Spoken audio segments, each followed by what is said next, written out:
Mister ఎవరు కావాలి? అది ఇక్కడ అద్దెకిచ్చే వాటా ఉందని ఎవరో చెబితేను. చూడు మిస్టర్, ఈ ఇంట్లో గాని, ఈ వీధిలో గాని, ఈ పేటలో గాని అద్దెకిచ్చే వాటాలేవీ లేవు. ఇది ఆడపిల్లలుండే ఇల్లు. ఇంకోసారి వీధిలో కనిపించావో జాగ్రత్త.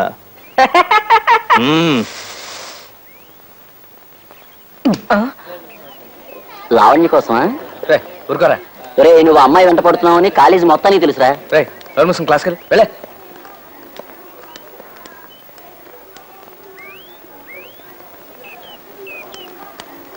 झुम झुम झुम झुम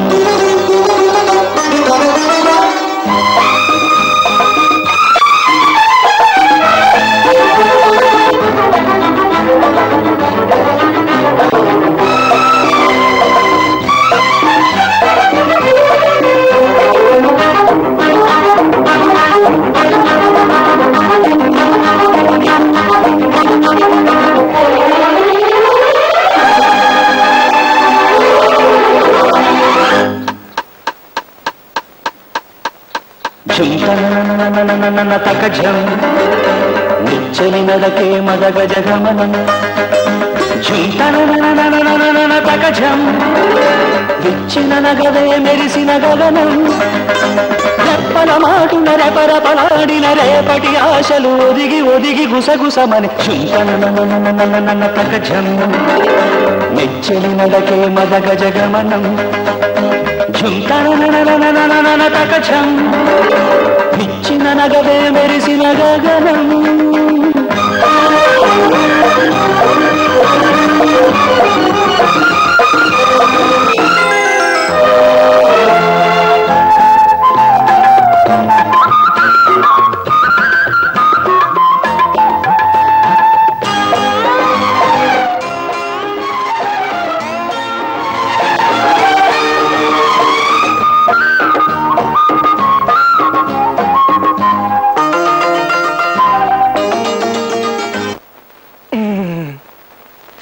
సారీ.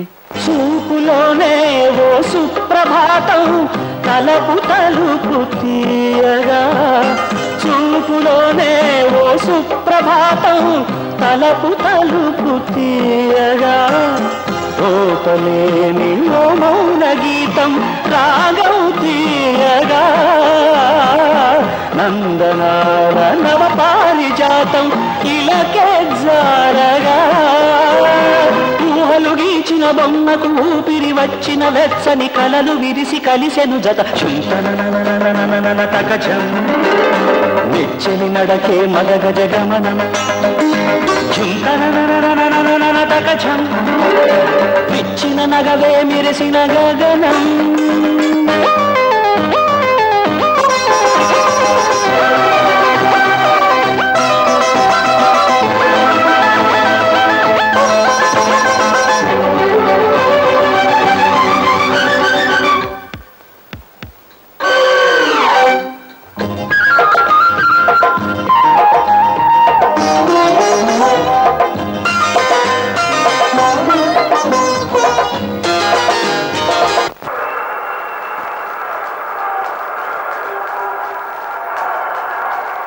అంటే అది చాలా వైట్ బాల్ అన్నమాట.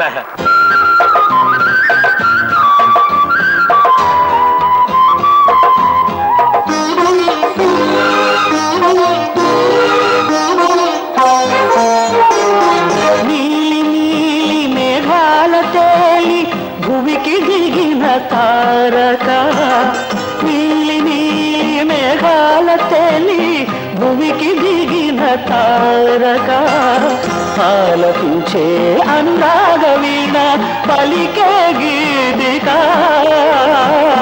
రేగిపోయే విరహాలలోన కొసరే కోరిక అంచులు కలిసిన సంజలు చిందిన కుంకుమ వన్నెలు పెదవి కొసల చిలికెను చెలి తకజం నిచ్చని నడకే మదగ జగమనం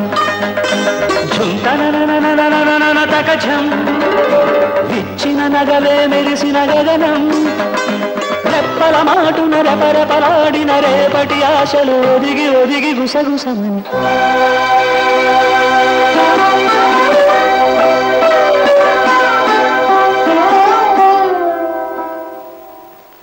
మా లావణ్య చుట్టూ తిరుగుతున్నామని తెలిసింది. ఇంకోసారి అలా పిచ్చి వేషాలు వేసావంటే జస్ట్ నీ రైట్ హ్యాండ్ లెఫ్ట్ లెగ్ తెక్కొట్టి వాటికి దహన సంస్కారం జరిపిస్తాను. ఆ తర్వాత కర్రల సాయంతో కుంటడానికి కూడా వీలుండదు. జాగ్రత్త. Take care. మహా కోపిస్టులా అనిపించిన ఆ సుబ్బారావుని మంచి చేసుకుని ముగ్గులోకి లాగాలని ఓ గొప్ప ప్లాన్ వేశాను. హలో సుబ్బారావు, నమస్కారం. ఒక్క నిమిషం ఆగండి. ఆహా, నా రాజా, గొప్పవారి వ్యక్తిత్వం వారు సైకిల్ ఆపే పద్ధతిలోనే తెలుస్తుందన్నాడండి గిల్బర్ట్ సైకిల్ అనే ఫ్రెంచ్ శాస్త్రజ్ఞుడు. ఏమి స్టైల్ గా ఆపారండి. వా వా, హ్యాట్స్ ఆఫ్. ఏ అప్పు కావాలా? ఏం సార్ అలా అడిగారు? అంతగా పొగుడుతుంటేను అనుమానం వచ్చింది. ఆహాహా, ఏం జోకు పేల్చారు సార్. వా వా వా, హ్యాట్స్ ఆఫ్. ఇంత గొప్ప విజ్ఞానం ఉన్న వ్యక్తికి ఓ చిన్న పార్టీ ఇవ్వాలని నా బుజ్జి మనసు పడుతుంది సార్. పదండి, అలా హోటల్కి వెళ్ళి మాట్లాడుకుందాం. కాఫీ హోటళ్ళకి, కాకా టీ కొట్లకి, పార్టీలకు రాను నేను. తప్పగా. సార్ పోనీ ఎక్కడికైతే వస్తారు సార్? తీర్థయాత్రకైతే వస్తా. తీర్థయాత్రక అంటే? అర్రే, ఇలా పడిపోయారేమిటి సార్? పడిపోలా, జస్ట్ రెస్ట్ తీసుకుంటున్నాను అంతే. అవును, అసలు వీడు హాఫ్ టైమ్ క్వార్టర్. ఇదిగో మనం వెళ్ళిపోదాం పద. అప్పుడే ఇంటిగా. ఏం బే, నీ కంచికి నేను అలా కనిపిస్తున్నాను రాయ్. అసలు నువ్వు నాకు పార్టీ ఎందుకు ఇస్తున్నావు నాకు తెలుసురా. నన్ను మంచి చేసుకుంటే లావణ్యకి దగ్గర అవుదాం నీ ఐడియా. అసలు నేను అవడా నీకు తెలుసురా? చెప్పరా, నా పేరేటో చెప్పా. సుబ్బారావే కదండి. నా పేరు ఏంటంటే పుష్పం పేరు చెప్తా బెడ్బే. పుష్పం పేరు అంటారేమిటి తండ్రి? నేను చెబుతుంది మీ పేరే. మీ పేరే సుబ్బారావు. నా మీద ఒట్టు. కాదు, నా పేరు సుబ్బారావు కాదు, నా పేరు అలెగ్జాండర్. నేను గుర్రం ఎక్కినప్పుడల్లా నా పేరు అలెగ్జాండరే. అయితే గుర్రం గుమ్మం దగ్గర ఉంది, రండి. ఎక్కడ గుర్రం? ఎక్కడ? ఇది కూడా బిల్ మొత్తం వాడి దగ్గర తీసుకోండి. అసలు హాఫ్ టైం అంటే క్వార్టర్.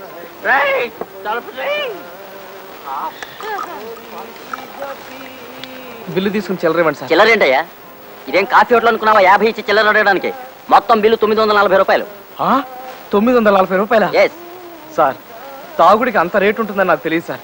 నిజం, లైఫ్ లో మొట్టమొదటిసారి బార్కు వచ్చాను. నా దగ్గర అంత డబ్బు లేదు. కావాలంటే ఇన్స్టాల్మెంట్ పద్ధతిలో సంవత్సరంలోగా మీ అప్పు తీర్చేస్తాను. నా మాట నమ్మండి సార్, ప్లీజ్. రై, వీడిని లోపలికి ఈడ్చిల్లండి రా. బాబు బాగా తెలిసింది బాబు. వాళ్ళు తమ నెట్ట ఈడి చేశారు, మా బాగా తెలిసింది. ఇంకా నన్ను ఏడవటం ఆపండి బాబు. ఈ పక్కంతా డోక్కుపోయింది బాబు. అమ్మా, ఆ తర్వాత ఏం జరిగిందండి అయ్యా?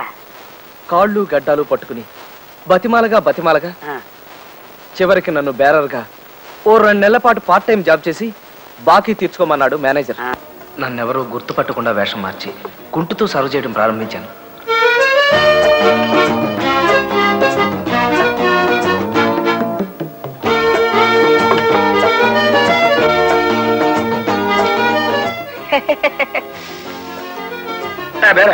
మూడు లార్జ్ బ్యాండ్ పెట్టుకొస్తావా? Okay sir.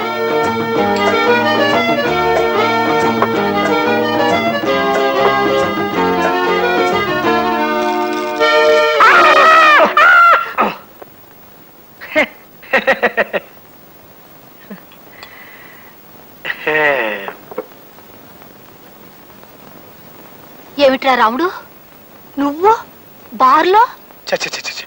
నా ఫ్రెండ్స్ ముందు నా తల కొట్టేసినట్టయింది. అరే, నెల వాడు అడిగినంత డబ్బు పంపిస్తున్నాం కదా, ఉద్యోగం చేయాల్సినంత అవసరం ఏమొచ్చింది అసలు? దూరంగా ఉంటున్నాడుగా, ఏం దురలవాటు నేర్చుకుంటున్నాడో. ఇంతవరకు చదివిన చదువు చాలు గానీ పట్నం వెళ్ళి నీ సామాను సర్దుకొచ్చాయి. ఈ ఊళ్ళోనే ఏదో సంబంధం చూసి నీ మెడకు గుదిబండ తగిలించి పడేస్తాం. నేను మా కాలేజీలో చదివే లావణ్యం తప్ప ఇంకెవరిని పెళ్లి చేసుకోనక్క. బుద్ధిగా చదువుకోరాని పట్నం పంపిస్తే ప్రేమలో పడ్డావన్నమాట. నిన్ను బాబు ఆగండి. తెలిసింది బాబు, బాగా తెలిసింది. మీ అక్కగారు మిమ్మల్ని చెంపలు ఎలా వాయించారు మా బాగా తెలిసింది. అమ్మా అమ్మా. ఆ తర్వాత ఏమైంది బాబు? ఆ తర్వాత కొన్నాళ్ల పాటు ఇంట్లో పెద్ద యుద్ధం జరిగింది.